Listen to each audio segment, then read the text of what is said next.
오늘의 말씀은 마태복음 8장 28절에 34절까지입니다.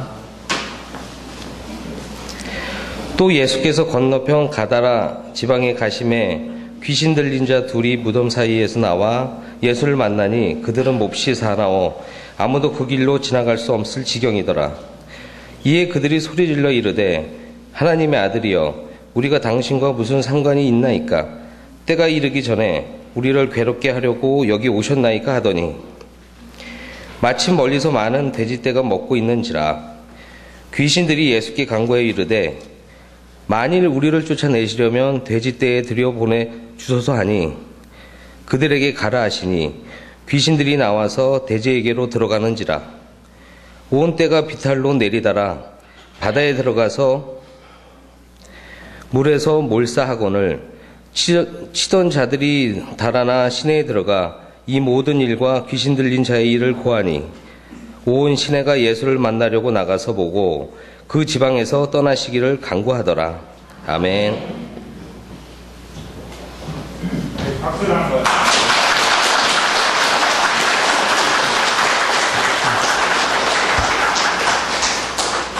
3년 전에 왔다가 갔는데 가슴이 설레이네요. 이거 오늘 설교가 될라나 모르겠어요.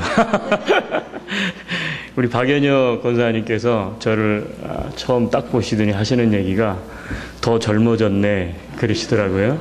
근데 그 뒷말이 굉장히 더 충격적인 이야기를 하셨어요. 더 예뻐졌다고. 저보고 그러시더라고요. 오늘 어린이 주일이기도 하고 어버이 주일로 이렇게 주일을 지내는데 캐나다에서는 다음 주예요. 제가 그런 줄 알았으면 다음 주에 오는 건데 소풍 가는 날 설교도 안 시키시고 참 좋은데 왔습니다. 아까 영상 보다 보니까 옛날 생각이 참 많이 납니다. 추억도 많이 나고 세월이 참 빠른 것 같아요. 제가 2005년 4월 25일 날 출국했는데 이제 5월 오늘 5일이니까 만 8년이 지났습니다. 그때 오늘 여기 나왔더니 앞에 유스들 주인공 아이들이 다 어렸을 때인데 그 중에 가장 기억에 남는 애들 다 있지만 오늘 앞에 보니까 효천이 효천이가 옛날에 참 대단했죠. 효천이가 에서 킁킁 이거 뭐 별 습관이 많았는데 오늘 와서 보니까 너무 점잖해져 가지고 우리 선우는 교회 올 때 때려서 데려온다 그러는데 앞으로는 먹여서 데려왔으면 참 좋겠다. 옛날 이야기인 것 같지만 참 금방 지나가는 것 같습니다. 참 너무나 제가 여기 첫 목회지이고 또 많이 이렇게 가족같이 느끼는 그런 교회에 오게 하신 하나님 감사드리고 또 우리 목사님 작년에 제가 섬기는 지역에 잠깐 다녀가셨어요. 잠깐 다녀가셨는데 또 이렇게 다시 뵈니 감사드리고 또 이렇게 세미나까지 하루 3번 이렇게 주일날 인도하실 수 하라고 이렇게 해주셔서 도대체 이거 제가 어떻게 해야 되나 몸둘 바를 모르겠습니다. 근데 오늘은 어버이 주일이고 어린이 주일이라 제가 선교 이야기를 좀 하려고 사실은 왔습니다. 우리 목사님도 아시고 또 여러분들도 제가 여기서 나갈 때 선교 목사로 그렇게 가서 선교 목사로 한 1년간 있다가 한인교회 담임 목회를 하면서 선교 일을 계속해서 제가 선교 목사로 아마 여러분들이 많이 기억하실 거예요. 근데 한 번도 제가 어떤 선교를 어떻게 하고 있는지 함께 나눈 일이 없어요. 그래서 지난번에 한번 왔을 때는 총동원 전도잔치 주일이라 나눌 수가 없었고 그래서 제가 오후에 잠깐 그래도 선교 목사로 처음에 인사드리고 나갔는데 가서 어떤 일을 하고 있는지 좀 같이 나눴으면 하는 마음으로 오후 세미나 때는 제가 원주민 선교에 대해서 같이 좀 시간을 가지기로 합니다. 와보니까 이제 모르시는 분들도 많이 계시고요. 그런데 저는 캐나다에서 왔습니다. 캐나다가 한국하고 굉장히 가까운 나라입니다. 6.25 때도 참전용사를 보내줬고요. 캐나다와 한국은 굉장히 가까운 나라예요. 미국보다 더 가까워요. 어떻게 보면. 특히 믿음의 사람들에게는 캐나다가 더 가깝습니다. 우리나라에 캐나다에서 많은 선교사님들이 오셔서 순교하셨어요. 그래서 오늘날 한국교회가 크게 부흥한 그러한 기초를 놓았었죠. 그래서 캐나다는요 굉장히 가까운 나라인데 그런 얘기가 있어요. 캐나다 사람이 한국의 세종대왕 때 굉장히 오랜 역사를 거슬러 올라갑니다. 왔대요. 한글이라고 하는 독특한 언어를 갖고 있는데 세종대왕께 인사를 하러 온 거예요. 캐나다 사람들이 영국의 후손들이기 때문에 굉장히 뭐라 그럴까 예의가 발라요. 그래서 세종대왕께 와가지고 인사하고 한글이 그렇게 세계적으로 위대한 언어인데 참 이렇게 와가지고 경하를 드립니다. 인사를 했대요. 가만히 보니까 세종대왕이 보니까 캐나다 사람들이 양반인 것 같아, 양반. 그래서 마음이 굉장히 흐뭇하셨대요. 근데 이제 캐나다 사람이 하는 얘기가 우리는 아직까지 캐나다라는 나라를 하고 있지만 언어를 영어를 그대로 쓰고 있습니다. 나라 이름도 아직 정하지 못했습니다. 그래서 나라 이름을 하나 독창적으로 지어주세요. 그랬더니 세종대왕이 고민하다가 가나다 이렇게 시작하잖아요. 그래서 제일 좋은 거 가나다 이렇게 져줬대요. 그랬더니 이 사람들이 이제 배를 타고 건너가면서 가나다 그래서 캐나다가 됐다는 얘기가 있어요. 그런데 그 소식을 미국 사람이 들었어요. 아니 캐나다 촌놈들도 그 한국에 갔더니 거기서 이름을 지어왔는데 그 이름이 세계적인 이름이고 막 그러는 거예요. 그러니까 배가 아파. 그래서 미국 사람들도 사신을 보냈대요. 그래서 배 타고 건너와 보니까 세종대왕 조선시대 와 보니까 진짜 못 사는 거예요. 왕이 사는 궁에 가 보니까 너무 형편없어요. 그러니까 이제 미국 사람들 콧대가 세잖아요. 그러니까 뭐 대충 이제 뭐 이거 왕이 뭐 그리고 한글도 보니까 너무너무 어려워. 그래서 거만하게 세종대왕한테 이제 나가서 인사도 대충 하고 그랬더니 세종대왕이 보니까 이거는 양반이 아니라 상놈이야. 그죠? 기분이 나빠요. 그리고 하는 얘기가 내가 소식 들었는데 우리 미국이란 나라는 이렇게 어마어마한 나라다. 자랑을 했대요. 그러면서 캐나다 촌놈들도 이름을 줘줬는데 우리도 하나 줘달라고. 세종대왕이 잘 줘줄 리가 있겠어요? 그래서 굉장히 기분이 나빠서 그럼 아무렇게나 해라 그랬대요. 그랬더니 이분들이 배 타고 건너가면서 아무렇게나 그래서 아메리카 그렇게 됐다는 이야기가 있습니다. 캐나다에서 제가 목회를 지금 8년 동안 선교와 더불어서 이제 하고 있습니다. 그래서 제가 저 혼자 들어온 게 아니고 사실은 이번에는 개인 용무 때문에 들어온 것이 아니고 두 번째 방문인데 3년 전에 제가 개인적으로 이렇게 들어왔고요. 이번에는 제가 선교를 하는 그 북미에 여러분 아마 인디언이라고 아실 겁니다. 원주민들 1회 처음으로 이 미국과 캐나다 안에 나라를 뺏기고 언어를 뺏기고 주권을 뺏기고 백인들에게 땅도 뺏기고 불쌍하게 살아가는 보호구역에 인디언들이 있어요. 원주민들이 있는데 이들은 선교의 대상지가 아닙니다. 왜냐하면 이미 그곳은 기독교 국가라고 이미 정의를 내리고 있기 때문에 그래요. 근데 그들이 참 불쌍하게 살아가는데 한국 선교사님들이 사역을 해도 한국에서 파송을 해주질 않아요. 그러니까 후원도 못 받고 그건 문제 때문에 비자도 못 받아요. 참 어렵게 사역을 해요. 선교사님들이. 그래서 한국 교회 안에 북미에 있는 원주민들도 선교지다라고 하는 것을 좀 알려야 되겠다. 그래서 최초로 제1회 한국 북미 원주민 선교대회라고 하는 것을 준비를 했습니다. 캐나다 여러 곳에서 목회하시는 또 사역하는 선교사님들과 더불어. 그래서 2주 동안에 걸쳐서 했어요. 지난주에 이제 끝나고 원주민 지도자분들 이제 한 50여 명 모시고 왔거든요. 그래서 돌아가시고 저희 교회에서 이 연변에 연변이죠. 거기에 고아원을 좀 이렇게 도와드리고 있는데 그 선교사님 그곳에 일주일 방문하고 금요일 날 다시 돌아왔습니다. 그래서 오늘까지가 저희 공식 일정이에요. 그래서 우리 장로님들 같이 또 이렇게 방문해 주셨습니다. 따뜻하게 환영해 주셔서 감사를 드리고요. 이거 어버이 주일이고 어린이 주일인데 말씀이 선교 그리고 하필이면 본문이 귀신에 대한 얘기예요. 그래서 무슨 귀신 같은 이야기를 지금 제가 앉아서 고민을 했어요. 미리 이걸 알았더라면 다음 주가 저희는 어버이 주일이고 캐나다는 어린이 주일이 없습니다. 왜냐하면 어린이 주일이 365일이 어린이날이기 때문에 어린이 주일을 따로 안 해요. 다음 주인데 알았더라면 조금 제가 조정을 했을 텐데 생각을 하는데, 그래서 성령님께서 이런 지혜를 주시더라고요. 오늘 설교하는 내용이 영혼에 대한 말씀이지만 부모님의 마음이 예수님의 마음과 같다. 그 영혼을 향한, 자식을 향한 마음, 부모의 마음, 그럴 수 있겠다. 그런 힌트를 저한테 주셨어요. 그래서 우리가 한번 같이 은혜를 좀 나눴으면 좋겠습니다. 여러분, 오늘 본문은 28절에 보면 예수님께서 갈릴리 바다를 건너가서 가다라라고 하는 지방에 도착하신 이야기가 오늘 성경 본문 말씀이에요. 가다라 지방이 어디에 있느냐면 갈릴리 호수 반대편, 즉 동편 지역에 가다라라고 하는 지방이 있습니다. 가다라라고 하는 지방은 오늘날 골란고원이라 이렇게 이야기를 해요. 그래서 갈릴리 호수의 동편에 있는데 거긴 굉장히 높은 지대입니다. 고원이에요.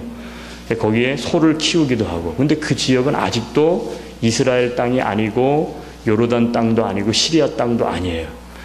우리가 잘 알고 있는 중동 전쟁 때 이스라엘이 시리아 땅을 뺏었어요. 그리고 지금까지 돌려주지 않아요. 아직도 분쟁 지역으로 있는 그런 곳이에요.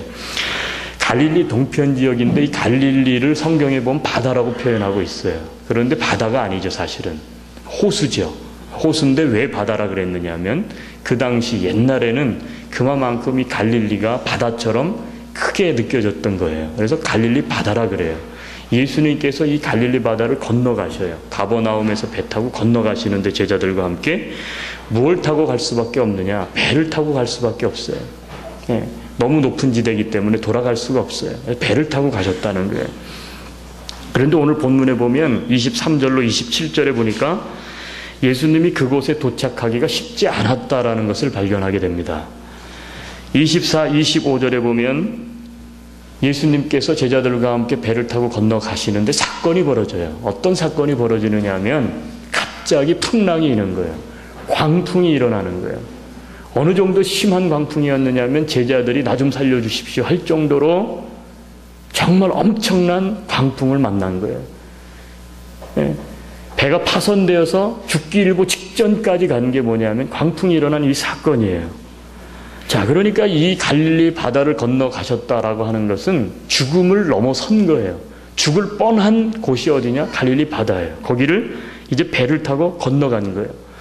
자, 예수님께서 죽음의 바다를 건너셨어요. 힘들게 건너셨어요. 그런데 고작 그 건너편에 가서 만난 사람이 누구냐 하면 가다라 지방에 다스리고 있는 관직에 있는 우두머리도 아니에요. 그 지방에서 그래도 뭔가 힘이 있고 그래도 권력이 있고 그런 사람이 아니에요.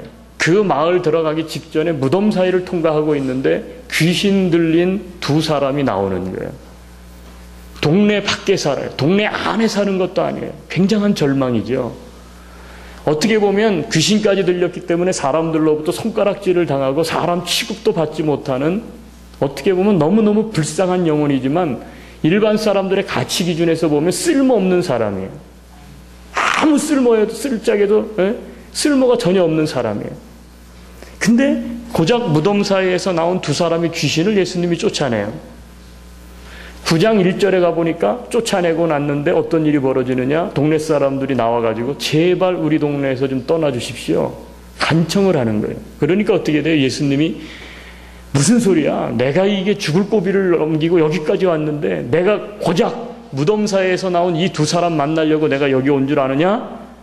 너네 마을에 내가 들어가는 걸 원하지 않으면 내가 다른 마을로 가면 되지. 그러지 않으셨어요. 예수님께서 어떻게 했냐면 아무 말도 안 하시고 다시 배를 타고 왔던 가버나움으로 다시 건너가시는 거예요. 여러분, 이 본문 말씀을 읽어보면 예수님께서 왜 가다라 지방에 갔느냐? 예수님은 이미 풍랑이 이는 바다를 건너실 때에, 그렇죠? 그 바다가 어떤 풍랑이 이는지를 알고 계신, 천지를 지으시고 다스리시는 하나님의 아들 아니에요? 가다라 지방에서 어떤 사람을 만나는지 예수님이 모르셨을까요? 아니에요. 예수님이 열정이 부족해서인가요? 아니에요. 다른 마을로도 얼마든지 가서 복음을 전하실 수 있었어요. 그런데 오늘 말씀 전체를 한번 깊이 생각해 보면 예수님께서 죽음의 바다를 건너셨는데 가서 한 일은 오직 무덤 사이에서 귀신 들려 나온 그 귀신 들린 사람, 귀신을 내쫓은 일 이외에는 예수님께서 하신 일이 없어요. 그리고 다시 그 바다, 죽을 뻔한 바다, 죽음이 기다리는 그 바다를 향해 다시 건너오셨다는 거예요. 여러분, 여기에는 굉장한 은혜가 있고 굉장한 메시지가 있는데 뭐냐면 예수님께서는 한 영혼을 위해서 폭풍의 바다, 죽음의 바다를 의도적으로 건너셨다는 거예요. 네. 여러분, 이게 예수 그리스도의 마음인 줄로 믿습니다. 예수님의 마음은 한 영혼을 위해서라면 죽음의 바다도 건너시는 것이 예수 그리스도의 마음이에요. 저는 선교사이면서 목사예요. 그래서 선교사님들한테 가면 나보고 짝퉁이라고 불러요. 선교사도 아닌 것이 선교사 같기도 하고, 또 목사님들 목회하는 데 가면 아니 선교도 하고 목회도 하니까 거기서도 짝퉁이래요. 저는 선교사 훈련을 체계적으로 받아본 일이 없고 선교학자도 아니에요. 그런데 제가 선교를 하고 그리고 목회를 하면서 영혼들을 만나면서 제 나름대로 선교에 대한 정의를 내려봤어요. 선교가 무엇인가? 여러분, 선교라고 하는 것은 한 영혼을 위해서 폭풍의 바다를 건너는 게 뭐냐? 그게 선교라는 거예요. 여러분, 한 영혼에 대한 가치는 얼마나 뛰어난가? 한 영혼은요, 그 한 영혼을 위해서 폭풍의 바다를 건너는 거예요. 그만큼 한 영혼은 귀중하고 값진 것인 줄로 믿습니다. 여러분, 오래되긴 했지만 아주 감동적인 영화가 하나 있어요. 여러분도 다 아시는 영화인데 톰 행크스가 주연한 영화예요. 유명한 배우. 2차 세계대전 당시에 노르망디 상륙작전을 배경으로 해서 만들어진 실화죠. 여러분 아마 한 번쯤은 다 봤을 거예요. 미국의 한 시골 마을에 4명의 아들과 어머니가 살고 있었는데 전쟁이 일어난 거예요. 4명의 아들이 애국심으로 불타 나라를 위해서, 세계 평화를 위해서 내가 전쟁에 나가야 되겠다 자원해가지고 4명의 아들이 몽땅 다 전쟁터에 군인으로 다 출전을 했어요. 근데 이 아들들이 말이죠, 이 전투에서, 아프리카 전투에서, 동남아 전투에서 하나씩 다 죽어가는 거예요. 그 소식이 미국에 있는 본부로 가는 거예요. 전사자가 이제 통보되는 거죠. 그걸 관리하는 한 직원이 놓고 보다 보니까 아이고, 전사자를 통보해야 되는데 3명이 같은 주소로 돼 있어요. 보고를 했어. 그래서 조사를 해봤더니 이 3명이 같은 주소로 돼 있는데 이게 다 같은 형제예요. 근데 더 놀라운 사실은 뭐냐면 아직 한 명, 유일하게 한 명의 아들이 살아있다는 사실을 발견해요. 그래서 고민하다가 나라도 좋고 애국도 좋지만 그 시골에 있는 부모님을 생각해서, 어머님을 생각해서 그 전쟁터에서 내 아들이 전부 죽으면 그건 미국이라고 하는 우리나라에서 너무 잘못하는 거다. 그 나머지 한 명만큼은 살려서 데려와야 된다. 그래서 명령을 내려요. 노르망디 상륙작전에 임했던 밀러라고 하는 대위가 이끄는 8명의 구조대를 만들어서 그 나머지 한 명을 어떤 수를 써서도 가서 꼭 살려서 데리고 와라. 8명의 분대원들이 이제 출발을 하는 거예요. 독일군들이 점령하고 있는 프랑스 깊은 내지까지 이 한 명의 병사를, 이 한 명의 아들을 찾아서 죽음의 고비를 넘는 거예요. 마침내 마지막 그 아들이 있는 곳을 발견했어요. 그래서 그 라멜이라고 하는 지역에 갔는데 거기서 독일군과 전투를 벌이고 있는 거예요. 그 전투 벌이고 어떻게 돼? 이 아들을 데리고 오는 거예요. 그런데 그 전투에서 이 분대 구조대원을 이끌었던 밀러라고 하는 대위가 그만 총에 맞고 죽어가요. 그러면서 그 자기가 구하러 갔던 그 아들을 붙잡고 마지막으로 그가 이제 이야기하는 거예요. 뭐라 그러냐면, 네가 무슨 수를 써서도 넌 살아야 된다. 네 생명을 구원해라. 너 때문에 우리 8명이 전부 죽었는데 넌 어떻게든지 살아야 된다. 값지게 인생을 살아라. 그리고 죽어가요. 그 8명이 전투를 치를 때마다 한 사람씩 부대원들이 죽어가는데 그것을 아주 못마땅하게 생각했던 사람이 하나 있었어요. 그 사람이 한 명의 대원들이 죽어갈 때마다 그 밀러 대위를 향해서 손가락질하며 컴플레인, 불평을 하는 거예요. 뭐라고 얘기하느냐면 그 한 사람 구하기 위해서 그 한 사람이 그렇게 중요하냐? 그러면서 하는 얘기가 우리 8명의 대원들이 한 사람씩 죽어가고 있는데 당신은 도대체 이것을 계속해야 됩니까? 이런 질문을 던져요. 여러분, 이 질문, 이 동일한 질문이 어쩌면 우리에게 있는지도 몰라요. 영혼? 선교? 아니 지금 더 급한 게 얼마나 많은데, 그쵸? 더 급한 게 얼마나 많은데, 아니 그 라이언이라고 하는 한 사람의 생명이 그처럼 값지단 말입니까? 우리의 생명은 우리는 중요하지도 않습니까? 이 영화가 우리가 잘 알고 있는 것처럼 라이언 일병 구하기, Saving Private Ryan이라고 하는 영화의 한 장면이에요. 여러분, 예수님이요 그렇게 돌아가셨어요.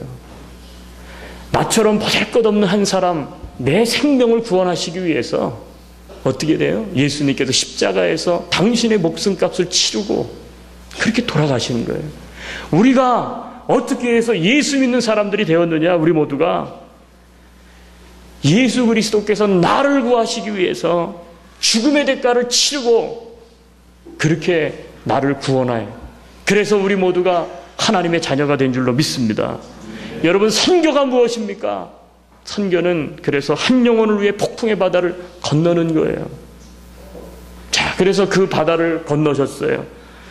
자, 본문 30절로 32절 하반절에 가보니까 예수님은 무덤 사이에서 나온 군대 귀신 들린 사람 속에 들어있는 귀신을 쫓아냈다는 거예요. 근데 참 특이해요. 다른 때 같았으면 예수님께서 귀신을 어떻게 내쫓으셨냐면 어떻게 돼요? 그 사람의 몸에서 나와라! 이렇게 하면 끝났어.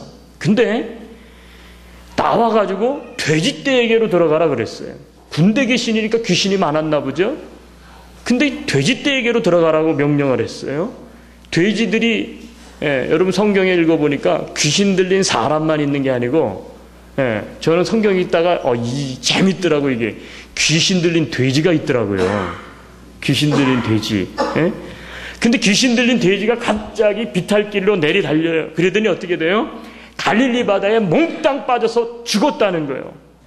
다른 복음서를 제가 검토해 보니까, 다른 복음서에 보니까 그 돼지가 얼마나 많았는가? 2,000마리예요. 2,000마리. 2마리도 아니고 2,000마리. 엄청난 거죠. 어떤 사람들이 그래요. 그 당시에 돼지를 2,000마리나 기르면 큰 어마어마한 농장인데, 이건 아닌 것 같은데요. 좀 보탠 거 아닙니까? 성서학자들이 연구를 해봤더니 이건 한 사람 소유가 아니다. 나중에 보니까 마을 사람 전체가 나와서 여기에서 좀 떠나주십시오. 손해를 입었으니까.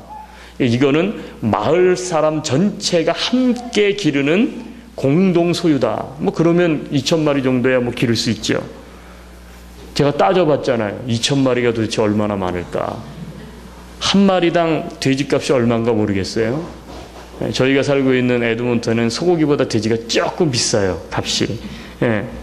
한 마리를 100불 잡읍시다. 여기 돈으로 그냥 10만 원. 그럼 2,000마리면 얼마인 줄 아세요? 2억이에요. 2억. 여러분, 예수님 당시에 2억 정도의 돼지떼 재산 어마어마한 거예요. 천문학적인 수치예요. 그 돼지가 바다에 빠져 죽었다는 거예요. 오죽했으면 온 동네 사람들이 나와가지고 제발 여기를 좀 떠나주십시오 할 정도였겠어요. 엄청난 재정적 손실이죠. 여러분, 오늘날도 많은 사람들이 영혼을 구원해야 됩니다. 선교를 해야 됩니다. 그러면 뭐부터 생각하는 줄 아세요? 계산기부터 손익분기점을 따집니다. 그쵸? 손익계산서. 그것 갖고 차라리 다른 걸 하죠. 그것 갖고 차라리 우리 교회를 다른 곳으로 이전하죠. 그 정도 열심히 우리가 선교 하는 것 같으면 우리가 다른 거 더 많이 알 수 있는데요. 그래서 이렇게 동일하게 말할지도 모르겠어요. 그 가다라 지방에서 나온 사람들처럼 그 지방에서 떠나기를 간구하더라. 우리 그런 거 좀 안 하면 안 되겠습니까? 그만 좀 하죠. 아니 나중에 하죠. 여러분, 예수님은 쓸모있고 가치가 있는 나를 구하시기 위해 생명의 십자가에서 희생하신 게 아니에요. 쓸모없고 별 볼 일 없는 무가치한 나인데, 아니 죽어 마땅한 죄로 얼룩진 나임에도 불구하고 예수님께서는 계산하지 않았어요. 십자가를 지시는 것을 계산하지 않았다는 거예요. 근데 우리는 언제부턴가 너무 많은 계산을 해요. 너무 많은 계산을 한다고요. 제가 오늘 일부 때 교사들이시더라고요. 밑에 제가 8년 전에도 교사했던 분이 아직까지 교사하시더라고요. 여러분, 예배는 2부 예배가 은혜가 있습니다. 1부 예배는 참 힘들어요. 사람도 많이 없죠. 여러분, 애들하고 8년을 그동안에 쉬었는지 잘 모르겠어요. 8년을 아이들하고 씨름한 선생님들, 아유, 네, 얼마나 힘들었겠어요. 제가 1부 때 그랬어요. 영혼이 이처럼 귀하다. 하나님께서 여러분의 땀방울과 눈물을 기억하실 거다. 네. 숫자적으로 계산하면 1년 하고 그만두죠. 그게 아니거든요. 여러분, 은혜를 아는 자가 영혼을 사랑해요. 아멘? 나는 쓸모있고 나는 가치가 있다. 그런 사람은 절대 영혼을 사랑할 수 없어요. 그런데 내가 구원받은 것 무가치한 사람인데, 마치 무덤 사이에서 나온 귀신 들린 사람처럼 무가치한 사람인데 예수님께서 폭풍의 바다를, 죽음의 바다를 건너시고 2,000마리의 돼지떼를 희생하면서 그 영혼을 구원하시다니, 그것을 이해하게 되는 줄로 믿습니다. 예수님은 당신의 생명과 나의 생명을 맞바꾼 거 아니겠어요? 네? 선교가 뭡니까? 저는 선교를, 첫 번째는 폭풍의 죽음의 바다를 건너는 게 선교다. 한 영혼의 가치는 폭풍의 바다를 건너는 거다. 그 정도 가치가 있다. 두 번째 제가 정의 내린 건 그래서 뭐냐면, 선교가 뭐고 한 영혼의 가치가 어느 정도 귀합니까? 2,000마리의 돼지떼를 포기하는 게 선교예요. 포기하는 게 선교라고요. 선교해서 뭐 좀 더 우리 교회가 부흥되겠지, 뭐가 좀 생기겠지. 아니요, 그거 아니에요. 그런 거 말고 포기하는 거. 2,000마리의 돼지떼를 포기하는 거예요. 더 우선적으로 해야 될 일이 있지만 포기하는 거예요. 더 내가 하고 싶은 것이 있지만 내려놓는 거예요. 내려놓는 거예요. 어떤 분들이 저한테 그러더라고요. 목사님은 그냥 이민교회 목회만 하시지 무슨 선교까지 그렇게 하시냐고, 그런 얘기를 하시는 분들이 많아요. 예. 근데 그건 모르는 얘기예요. 여러분, 영혼이 얼마나 소중하고 예수님의 마음이 어디에 있는지를 아는 사람은 그 영혼 있는 곳에서 어떻게든 미랄처럼 썩어지는 줄로 믿습니다. 제가 영화 하나 더 할게요. 캐나다 가더니 영화를 참 많이 보셨군요. 다 여기 있을 때 본 영화입니다. 2차 세계대전을 배경으로 하는 또 다른 영화인데, 독일 나치들이 엄청나게 유대인들을 학살했어요. 800만 명을 학살했잖아요. 그런데 그 와중에 유대인들을 구해낸 사업가가 있어요. 바로 쉰들러라고 하는 사람이에요. 제가 여기 있을 때네요.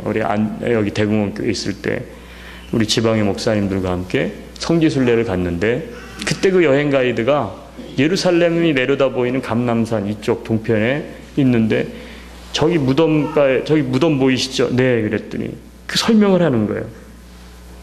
이 유대인들의 마지막 소망은 예루살렘 동편에 묻히는 거래요. 왜 그런가 봤더니, 마지막 날에 그들이 말하는 메시아, 그들의 메시아는 예수님이 아니죠. 아직 안 왔다고 믿잖아요. 메시아가 해 돋는 동편으로부터 임할 것이다. 그래가지고요, 예루살렘 성 동쪽에 전부 묘지를 가지기를 원하는데 그게 너무너무 거기가 좁아요. 그러니까 아무나 묻히는 게 아니에요. 훌륭한 일을 했든지 뭔가 업적이 있든지 그래요. 근데 유일하게 유대인도 아니면서 나라 공도 세우지 않았는데 묻힌 이방인이 하나 있는데, 그게 폴란드 사업가인 쉰들러라는 거예요. 그가 거기에 왜 묻혔습니까? 우리가 잘 알고 있는 것처럼 독일 나치 때에 자기의 사업체를 다 팔아가지고 유대인들을 구출해내죠. 무려 몇 명을 구출해냈느냐? 1,100명을 구출해내요. 어마어마한 숫자죠. 1100명. 자기의 있는 재물을, 가지고 있는 재물을 팔아서 장교들을 포섭하고 뒤로 빼돌리는 거죠. 그런데 그 영화의 마지막에 보면 신들러가 이런 고백을 해요. 그 1100명이 모여가지고 당신이 있었기 때문에 우리가 오늘 여기에 있고, 당신이 우리를 살렸기 때문에 앞으로 우리를 통해서 수많은 자녀들이 태어날 것입니다. 그래서 너무 감사해서 우리가 금반지를 하나 만들었습니다. 그리고 줘요. 근데 그 금반지가 그들이 금이 어디 있어요? 그러니까 금리빨 다 빼서 녹여서 그걸 만들어서 주는 거예요. 1100명 살렸으면 받을만 하잖아요, 반지. 그 정도 일했으면 좀 괜찮잖아요. 그런데 이 신들러가 거기서 충격적인 고백을 하는 거예요. 뭐라고 고백하느냐? 내가 지금 타고 온 이 차가 있는데 내가 이거를 왜 여태까지 타고 있는지 모르겠다. 이거 팔았다면 10명을 더 살릴 수 있었는데, 브로치가 있는데 이거 있으면 2명을 더 살릴 수도 있었는데, 그러면서 막 우는 거예요. 그랬더니 거기에 섰던 유대인 대표가, 아니요, 당신은 이미 지나칠 정도로 충분히 했습니다. 그런데 이 신들러가 아니란 거예요. 내가 더 할 수도 있었는데 내가 그렇게 하지 못했다고 막 우는 거예요. 여러분, 저는 그 영화를 보면서 제 나름대로 이렇게 적용을 해봤어요. 그 영혼을 향한 눈물이 나에게 있는가? 그 한 영혼을 향한 눈물이 나에게도 있는가? 예전엔 있었어요? 지금도 있는가? 그 눈물이 오늘날 성도들에게 있는가? 한 영혼을 향해서 울 수밖에 없는 눈물이 있는가? 그 눈물이 오늘날 교회들에게 있는가? 영혼 때문에 울고 영혼 때문에 눈물을 흘리는 그런 교회들이 없을까요? 오늘날 많은 선교학자들이요, 무릎을 치면서 통곡하는 문제가 뭐냐면 바로 이 부분이에요. 영어 이니셜 앞에 자를 따서 CG형의 교회가 있고 GC형의 교회가 있다 그래요. GC는 뭐냐면 Great Commission, 마태복음 28장, 사도행전 1장 8절에 나오는 예수님께서 마지막 승천하시면서 제자들에게 부탁하신 지상대명령의 Great Commission. 한 영혼을 위해서 너희들이 가라! 땅끝까지 가서 복음을 전해라! 아버지와 아들과 성령의 이름으로 침례를 주고, 그쵸? 그들을 제자로 삼아서 그 영혼을 구원해내라. 내가 세상 끝날까지 너희와 함께 있을 것이다. 이게 그레이트 커미션이에요. 그런데 오늘날 많은 교회가 GC를 하지 않고 CG형 교회로 바뀌고 있다는 거예요. CG는 뭔지 아세요? Church Growth, 교회 성장형 교회예요. 교회가 사람이 좀 모이면 어떻게 돼요? 교회를 짓는 거에 혈연이 돼 있어요. 한 번 졌으면 괜찮은데 또 져요. 허물고 또 짓고 또 짓고 또 짓고. 왜요? 교회 성장시켜야 되니까. 더 많은 사람들 교회로 오게 해야 되니까. 비슷한 것 같아요. CG형의 교회 성장 위주의 목회자나 교회는 그렇게 이야기할지 모르겠어요. 아니, 사람 많이 오면 영혼 많아지는 건데 그게 그거 아닙니까? 그런데 여러분, 동기가 불순해요. 그게 무슨 얘기예요? 영혼이 귀해서 사역을 하다 보니 성도가 늘어나는 게 이게 바른 동기인데, 영혼에 귀한 게 아니에요. 교회가 커야 되니까, 우리 교회가 이름이 나야 되니까, 우리 교회가 그래도 뭘 해야 되니까 사업적인 마인드를 가지고 교회 성장. 어떤 사람은 선교를 하는데도요, 선교가 무슨 교회 자랑거리요. 그러니까 선교 흉내만 내면서 이 선교도 우리하고 저 선교도 하고 자기 교회 드러내기 위해서, 영혼을 사랑해서 하는 것이 아니고. 여러분, 예수님은 한 영혼을 위해서 폭풍의 바다를 건너신 줄로 믿습니다. 예수님은 한 영혼을 위해서 2000마리의 돼지떼를 포기하셨습니다. 내가 바로 우리가 바로 그 한 사람, 그 한 영혼인 줄로 믿습니다. 우리가 그렇게 구원을 받았어요. 그러니 우리가 얼마나 값진 사람들이요. 예. 오늘 어버이 주일인데 제가 아까 처음에 말씀드렸죠. 한 영혼을 위해 폭풍의 바다를 건너고 희생하신 거 아니에요? 2,000마리의 돼지떼를 포기하신 거 아니에요? 여러분, 우리를 기르신 부모님들이 그와 같은 마음인 줄로 믿습니다. 우리를 기르신 부모님이 손해 나시고 계산해 보면 그거 못 하잖아요. 그렇죠? 평생을 출가시켰으면 이제 괜찮잖아요. 출가시켰어도 뭘 그렇게 자꾸 갖다 주는지. 예? 예? 이 부모의 마음인데, 부모의 마음이 예수님의 마음이고 예수님의 마음이 여러분 믿는 우리의 마음이 되어야 될 줄로 믿습니다.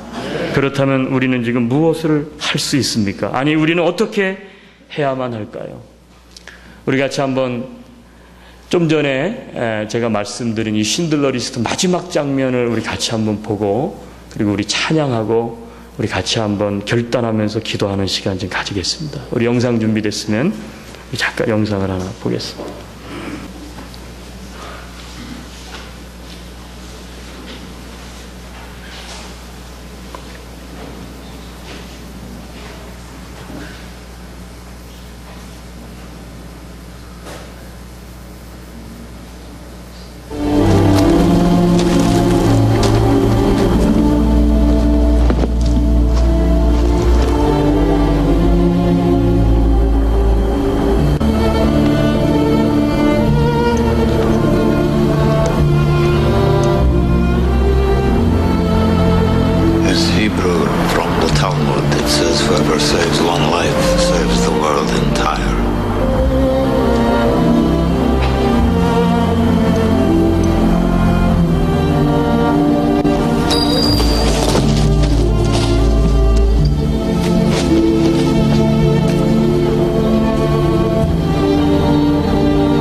우리 같이 결단 찬양하고 우리 같이 기도하는 시간 가지겠습니다. 주님 다시 오실 때까지 하나님, 한 영혼을 위해 폭풍의 바다를 건너겠습니다. 한 영혼을 위해 2,000마리의 돼지떼를 포기하신 주님, 우리의 대공원 교회도 그와 같이 영혼을 섬기는 교회가 되겠습니다. 우리 같이 한번 찬양하고 한 1분간만 같이 기도하기 원합니다.